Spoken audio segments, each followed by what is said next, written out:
E aí, palmeirense, beleza?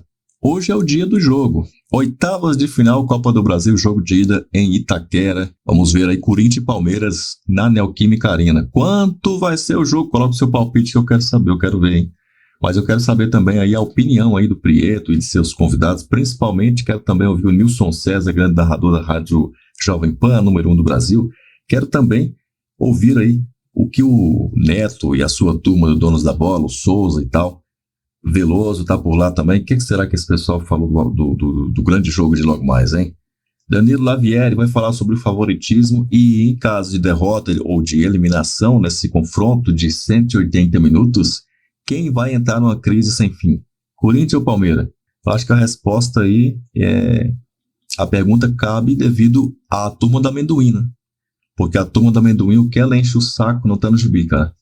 Eu vi uma declaração do Louco São Paulino, eu quase falei um negócio aqui agora do Louco São Paulino, mas não vou falar isso não, porque vai pegar mal para nós dois eu falar isso aqui, então eu vou ficar na minha. Mas ele falou um negócio que eu concordei muito com ele, e o Facincani não gostou do que ele falou, mas ele tem razão no que ele falou. Palmeirense que fica detonando, pedindo demissão de Abel Ferreira 3-2. O Abel Ferreira é o cara que mais ganhou títulos na história do Palmeiras. Ele é o único treinador que eu me lembro do Palmeiras a ficar 4 anos, tá indo para 5 anos consecutivos comandando o time, e todo ano ele ganhou pelo menos um título. Paulistinha ganhou, mas ganhou. E foi vice-campeão brasileiro, né? Paulistinha e vice-campeão brasileiro. De 20 times aí, onde dizem que tem 12 grandes, dos quais, se você pegar aí, 6 deles disputam ali pelo menos um título, uma possibilidade, e na maioria das vezes entre 3 a 4 realmente chegam no segundo turno, da metade para o fim com chances, geralmente 3 ou 4, às vezes 2 ou 3 disputam ali até o final, até claro, vai chegar uma hora ali nas 4 últimas rodadas, vai ficar 1 ou 2 ali, ou alguém já é campeão, como foi o Palmeiras em 22, que na quarta rodada, aliás, na antepenúltima, uma rodada antes da antepenúltima, 4 por fim, já era campeão. O normal é ir ali até a segunda, até a antepenúltima, penúltima, até mesmo na última, como tem sido os últimos 2. Foram decididos na última rodada, tá? Em 2023 e 2024. O Palmeiras ganhou com 4 de antecedência, e os últimos 2, o Palmeiras foi campeão na última rodada em 23, se bem que o do Palmeiras de 23, praticamente ele foi campeão no jogo contra o Fluminense, que ele ganha no Allianz Parque, e aí ele empata com o Cruzeiro, tanto é que ele empata com o Cruzeiro e ainda é campeão, né? Se ele perdesse para o Cruzeiro, ele teria sido campeão, porque o Grêmio fez, se eu não me engano, 68 pontos, o Palmeiras fez 70. Então, se ele tivesse perdido para o Cruzeiro no Mineirão, teria sido campeão ainda assim. Ou seja, praticamente foi campeão com a rodada de antecedência, mas é claro que poderia ter perdido e as coisas não daram certo. O Botafogo, sei lá quem, o Botafogo tinha desidratado ali, no caso ali, acho que a confusão nem era mais o Botafogo, mas pensava que uma taça aquela altura, né? E ano passado ali, a derrota para o Botafogo foi ali realmente o que decidiu, né? Perdeu os 2 jogos, foi que decidiu. O Palmeiras não precisava ganhar do Botafogo os 2 jogos, nem nada, empatar e ganhar. Ele tinha que ganhar um jogo. Ele perdeu no Rio, se ele ganhasse o jogo do Allianz Parque, ele era campeão praticamente. E acabou perdendo. Foi pra cima com tudo e não precisava de tanto abafamento, podia jogar pelo empate para garantir a liderança, porque se ele fizesse resultados iguais ao do Botafogo até o final, ele seria campeão. Aí foi com tudo, foi de qualquer jeito e acabou tomando a tarraquetada de 3-1. 3-0, quando fez 1, se eu não me engano, já tinha ido pro saco, né? Vamos ver o que o pessoal vai falar. A imprensa vai dar o palpite aí, vai falar tudo do clássico. Vamos ver aí. Agora, Copa do Brasil, Corinthians e Palmeiras. Está aqui, vitória do Palmeiras, 52%. Do Corinthians, 26%. Empate, 21%. É o pessoal que está votando. Sei, pessoal. O pessoal está votando. Está aqui. Está na tela, nós vamos botar o resultado final pessoal, depois. Márcio Moron. Escuta, nós vamos aqui para a discussão do derby, então. Palpite para esse primeiro jogo da Copa do Brasil, Corinthians e Palmeiras. O primeiro que chegou foi do Paulo Ursão, Corinthians 2-1. Marília. Corinthians 1-0. Então aqui, ó, tinha falado do Paulo Ursão, Corinthians 2-1. Mais comentários aqui. Júlio César, Palmeiras 8-3. A turma enfia o pé na vaca. É por isso que eu não venho a semana que vem, aí que eu vou estar com Rogério Lacerda Alves, 1-1. Paulo César Oliveira Martínez, Palmeiras 2-0. Para Lardo Papagaio, é 2-0 Palmeiras fora o show. Por favor. Vai ser 1-1. E eu falei aí Roberto e Vitor Roque. Tá bom. Olá, meus amigos! Hoje é dia de Corinthians e Palmeiras. Corinthians e Palmeiras. Você sabe o que é um Corinthians e Palmeiras? Corinthians e Palmeiras é um negócio muito sério. Sabe por quê? Porque às vezes um tá pior e ganha. O outro tá melhor e perde. Então é muito difícil o Corinthians e Palmeiras. Em 2 jogos nesta Copa do Brasil, eu acho que a vantagem é pro Palmeiras. Principalmente porque joga a segunda partida na sua casa. Hoje o jogo é na Arena do Corinthians e hoje eu tô acreditando que vai dar um empate, né? Mas nos 2 jogos, você sabe que eu não fico em cima do muro. Eu acho que quem passa é o Palmeiras, que tem um time melhor, tem uma condição melhor e deve passar. Vou transmitir esse jogo na Jovem Pan a partir de 9 da noite. Corinthians e Palmeiras, manda o seu palpite. É noite de Palmeiras e Corinthians, Corinthians e Palmeiras. Um abraço. Quem que você acha que recebe mais pressão sendo eliminado? O Corinthians. O Corinthians, até por tudo que está acontecendo. Não, na realidade o Corinthians já está pressionado, então Eu o acho Corinthians... que não. Eu acho mal o Palmeiras, cara. Falando sério. Não, eu acho que O Corinthians é tanta pressão que sair fora não vai acontecer isso. Mas eu acho que é tanta pressão que isso é muito pouco para aquilo que acontece. Penso eu. O que eu quero dizer é o seguinte, se o Corinthians for eliminado pelo Palmeiras, não vai mudar nada, porque ele vai continuar com todos os problemas que tem fora do campo. O Palmeiras perder para o Corinthians, aí é um problemão, porque você sabe, o Veloso e o Souza, enfim, vocês foram jogadores. Às vezes o melhor quando perde para o pior no sentido de organização, né? Porque os dois são gigantes e tal. Mas quando aquele que está melhor, e o Palmeiras está melhor, perde para aquele que está com um monte de problema... Nunca tiveram Mundial, Quesada. E nunca serão. Faz tempo, hein? Isso é verdade. Veloso, é para você, Veloso. É gigante, mas não é igual o Corinthians. Não é igual o Corinthians. Olha lá, Veloso, olha lá, Veloso. O Corinthians é o Corinthians, termina aí.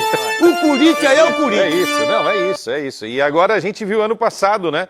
O Palmeiras perdeu para o Corinthians, a cabeça do Palmeiras ficou totalmente perdida, meu. Perdeu um título do Campeonato Brasileiro, que estava bem encaminhado naquele momento. O Corinthians é curioso, né? Porque em alguns jogos o Corinthians, não vou dizer que joga muito bem, mas é um pouco mais ajustado. Em outros, o futebol desaparece. O trabalho do Dorival tem sido assim.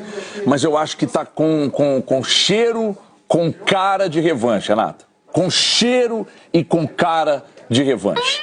Acho que nesse reencontro, eu sinceramente acho que o Palmeiras não vai aceitar ficar pelo caminho mais uma vez. E assim, se olharmos para um elenco de um lado e para um elenco do outro, para o trabalho que não é muito vistoso atualmente, né? Tem lá suas ressalvas com o trabalho do Abel, menos minha, porque eu sou apaixonado pelo Abel, mas... longe do que poderia. Agora, tem que contabilizar as perdas importantes de jogadores do Palmeiras. Mas ainda assim, é o elenco mais caro hoje do Brasil ao lado do Flamengo, né? E acho que nessa revanche aí, acho que o Palmeiras, com mais elenco e com mais recursos, eu acho que pode, esse papel da revanche pode funcionar pró-Palmeiras, embora eu reconheça a dificuldade que é enfrentar o Corinthians numa situação de Copa do Brasil. Mas acho que a revanche vai pesar, acho que o Palmeiras tem uma ligeira vantagem em cima do Corinthians, Renata. Vale igual. Vale igual? Vale igual, até porque quem perder vai ter crise. O Palmeiras perdeu o Campeonato Paulista pro Corinthians. Verdade. Então, assim, a torcida do Palmeiras não vai admitir perder 2 mata-matas pro Corinthians no mesmo ano. Não vai admitir. Para um Corinthians bagunçado, né? Não vai admitir, não adianta não admitir. Tem que jogar e ganhar o jogo. Ganhar do Palmeiras, passar pelo Palmeiras, vai dar uma amenizada no dia 9. Porque o dia 9 vai ter total um foco político, né? Aí você ganha do teu maior rival, elimina na Copa do Brasil, segue na Copa do Brasil, vem a premiação da Copa do Brasil, dá uma aliviada.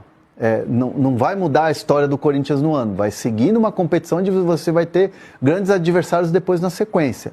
Mas o fato de você passar pelo Palmeiras vai dar uma aliviada num bastidor do futebol e vai deixar o dia 9 ser um objeto totalmente político. Pensando aqui, vamos imaginar os 2 cenários, né? O Corinthians eliminado, é o que você falou. Se fosse assim, quem é favorito? Aí é o que eu já disse até ontem, faz uns 6, 7 anos, que a gente coloca sempre o Palmeiras como favorito contra o Corinthians. Mas essa pergunta da pressão, eu fiquei pensando aqui, vamos imaginar os 2 cenários, né? O Corinthians eliminado, é o que você falou, campeão brasileiro não vai ser, já tá fora da Sul-Americana. Teria o resto do ano para ficar brigando ali para ser 7º, 8º colocado, com uma pressão de não ter o calendário apertado, de poder descansar, de ter tempo para treinar. Então, seria algo assim bem ruim ser eliminado, o Corinthians ser eliminado pelo Palmeiras agora. Vamos para o outro lado, se o Palmeiras perde, de novo, perdeu dois mata-matas para o Corinthians esse ano, um absurdo, o Corinthians devendo salário, o Corinthians sem o mesmo elenco que o Palmeiras, e o Palmeiras perde, como pode, como é possível? Só que o Palmeiras vai ter o Brasileirão e a Libertadores para disputar. Daqui, Palmeiras acabando o mata-mata com o Corinthians, tem a viagem para Lima para encarar o Universitário. Então, e aí o Corinthians tem a votação do impeachment. É muito difícil falar quem entraria numa crise maior em caso de eliminação, quem entra mais pressionado. Como os dois têm muitas questões, rapaz, é bem difícil colocar um só, viu? Né? Se o Palmeiras, dependendo do que o Palmeiras fizer em Itaquera e for para chegar em casa, vai jogar com o peso nas costas, como já aconteceu em outras partidas contra o Corinthians, quando tem ida e volta. É bem difícil, bem difícil. Quem é o mais pressionado? Vou ficar com o Corinthians. Mas por 51-49, o Tironi. Assim, eu acho que o barulho vai ser gigantesco nos dois lados. É muito difícil, porque é o que eu falei.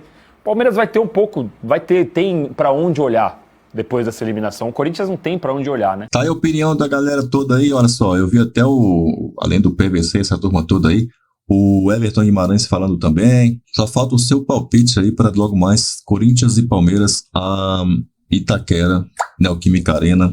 Jogo de ida das oitavas de final da Copa do Brasil 2025, a Copa dos Milhões. Coloca aí quem vai passar e qual o palpite para o jogo de hoje, hein? Eu já tô cravando 1-0 pro Palmeiras, ou seja, hoje Corinthians 0, Palmeiras 1. Depois do jogo a gente conversa, tá? Depois do jogo a gente conversa aí. Já vai clicando nesse vídeo que já tá pintando aí na tela para você. Sobre as notícias de contratações do mercado da bola, eu não vou falar sobre isso. Eu ia falar sobre isso hoje antes do jogo, mas eu vou deixar isso para depois do jogo, tá? Lá para no final de semana a gente fala das contratações, tem uns nomes sendo falados, o nome aí do Kelvin, do Gabriel Jesus. Vou comentar, vou trazer esse negócio, a minha opinião sobre isso, depois dos pós-jogos aí. Lá para sexta-feira a gente fala que hoje é quarta, amanhã vai ser vídeo sobre o jogo. Talvez dando assim. Então, sábado a gente fala sobre essa questão das contratações aí, tá? Avante, palestra.